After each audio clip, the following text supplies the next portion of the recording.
What's going on, everybody? It's the Biohazard Mike 88 channel. I'm Mike, and today we're going to be doing part 2 to a collection of videos that I'm bringing out about my favorite horror games throughout every generation of console.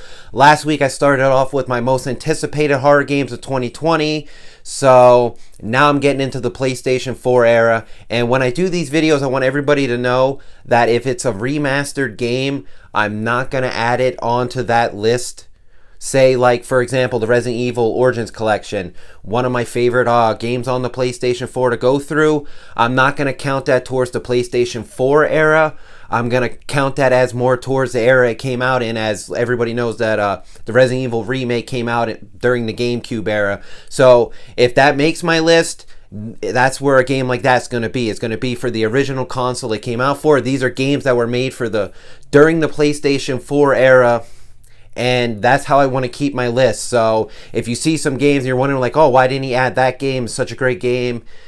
It might have been for a different generation of consoles. So again, this is part 2 to a collection of videos I'm bringing out, and I want to go all the way down to the 64 PlayStation era where horror games really kicked in, the golden age.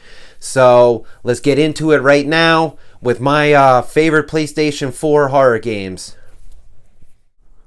Up first, we got The Evil Within. From the godfather of horror games himself, Shinji Mikami, comes The Evil Within, a third-person mixture of Silent Hill and Resident Evil, and at a time when Resident Evil was being directed by Michael Bay and EA was just blasting Dead Space into Dead Space, this game gave us hope for all third-person survival horror games.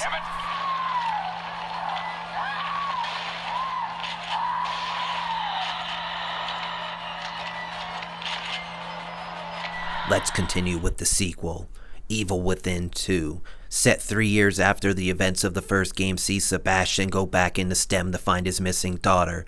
While aiming a little more towards the action side compared to the first game, the horror is still there and the gameplay is smoother than baby shit.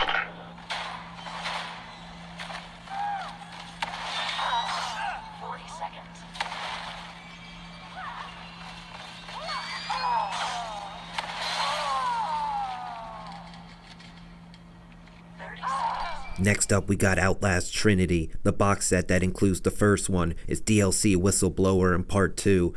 And what I can only describe as the scariest shit you're probably ever going to play. In all honesty, get yourself an extra pair of underwear because you're going to need it. Because you're not leaving any of these games without a little bit of skid marks in your shorts. Enough said.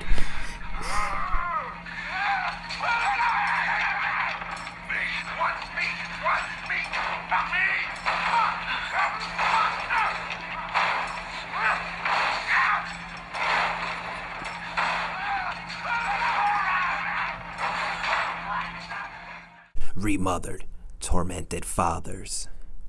My surprise hit this generation from a small indie team.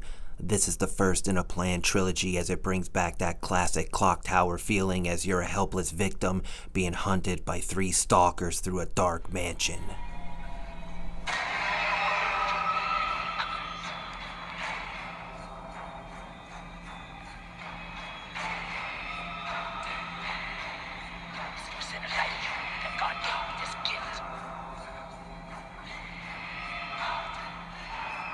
Next up, we got Resident Evil 7. In a game that reboots the Resident Evil franchise back to straight survival horror from the first-person perspective, 2 words can describe this game: definitely terrifying.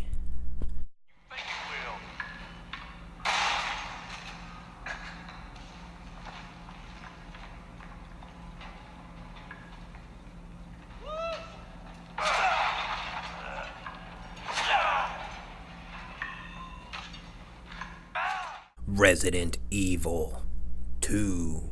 This remake of the 1998 PlayStation 1 classic is by far my favorite game this generation. I think it's one of the best remakes of all time. I think it's one of the best survival horror games of all time. And I damn well think it's one of the best Resident Evils of all time. Don't skip this game.